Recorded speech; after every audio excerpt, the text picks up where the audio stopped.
Hi everyone, my name is Bernadette Souza and you're on to Let's Talk with Benny Souza.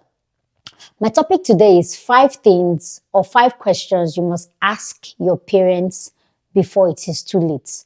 Whether it's your mother or your father or any surviving parents that you still have. And if you are lucky, maybe you still have both of them. These are the 5 questions that you must ask them before it's too late. The first thing is their biography.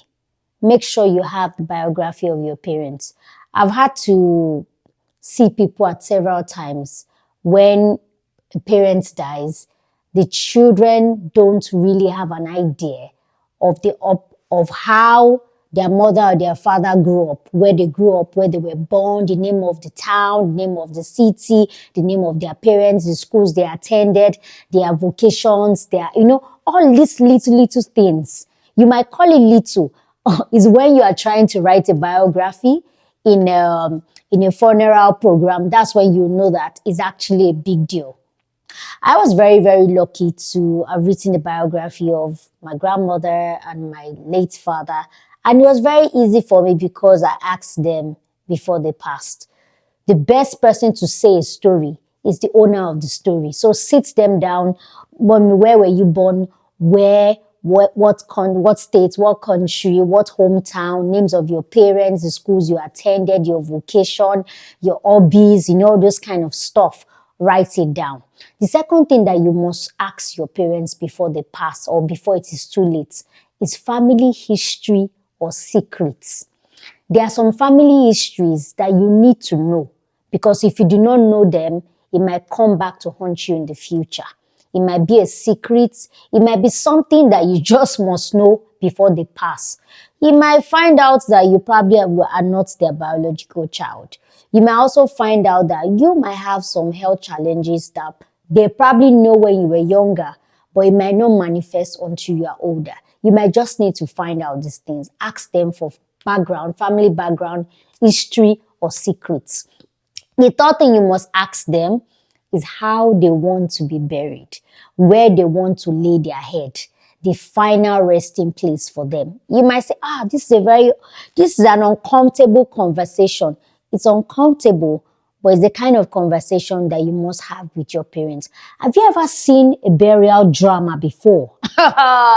If you've never seen a burial preparation drama, then you would know that these little things, if you knew prior to the person's death, it would help make things easy. If I were you, I would document it either in voice message or a video with the person. Set up a camera. This is the era of social media. This is the era of mobile phones. Set up the camera and keep that recording.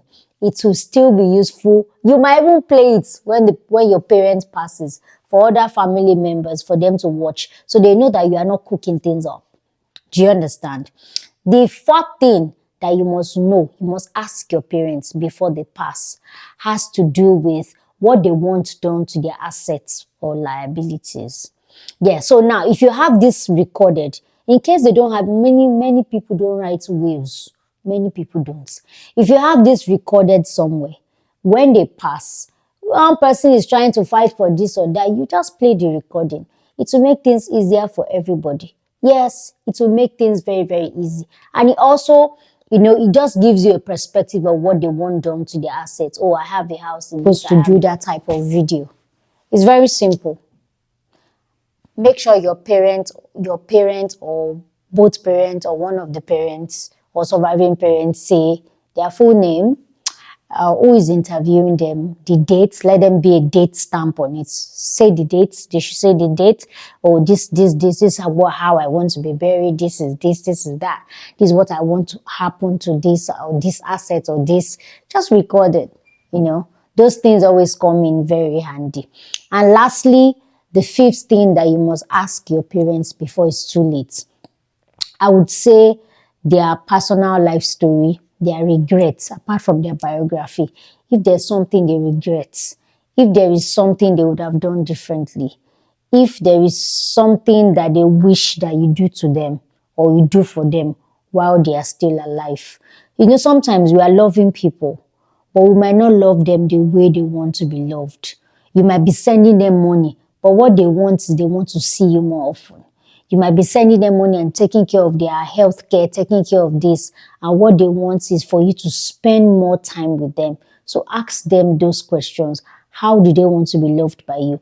What is something you are doing that they want you to stop? What is something that they want you to continue? What is something that they would love to see you do more? You just ask them all these questions before it is too late. Doesn't make any sense for you to plan very big funerals, spend a lot of money when you didn't take care of them when they were alive, when you didn't show them love the way your parents want to be loved. And lastly, if there's something your parent has done to you in the past, just forgive them. Go to therapy if you have to, because you can always change your spouse, you can change your boyfriend, you can change your husband. You will never change your parents. And one thing is that sometimes they don't know much. They did whatever they did to the limitation of their experience and their level of exposure. Our parents too are not perfect. Who is? So if there's something your parents or your mother or your father did to you, maybe while growing up, it's time for you to bury the hatchet and forgive them. And don't let them take that pain of your unforgiveness to their grave. My name is Bernadette, and thank you for listening.